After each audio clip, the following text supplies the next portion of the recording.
Hey guys, my name's Khadroth, and I just wanted to do a quick PSA for you guys on the new craft essence that's come out here on JP.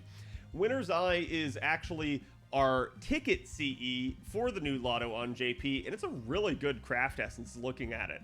So again, not only is it all attack scaling, but it also at MLB is going to have 50% starting charge and then 30% riding niche damage here. So you get a nice 30% power mod against a really widely available trait. This trait is often had on almost all of the sabers in the game and definitely plenty of the riders. So it is a very common thing to use.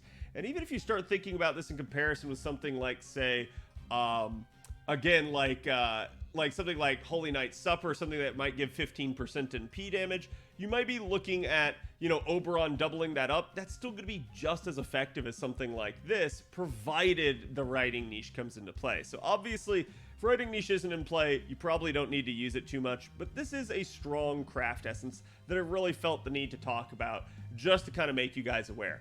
This would be worthy of leveling up to 100 for at least those scenarios. It might not be the most usable CE, but it's still a pretty quality one. I highly recommend at least getting enough to MLB it, at least getting the one drop out of the Lotto. I mean, crud, get more if you can, but certainly if you're an NA player, when this rolls around, I highly recommend getting your hands on it.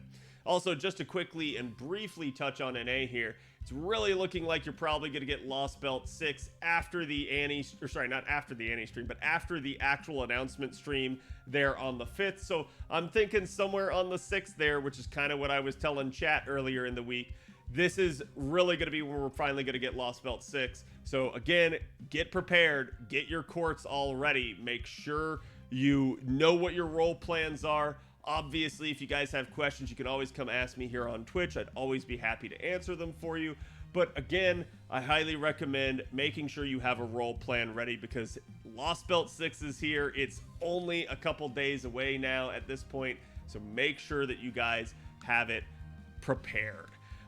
Again, all I'm going to say with regards to that, though, is that you guys should be capable, if you have been saving, of managing to, come up with some way of rolling both Koyanskaya and Oberon.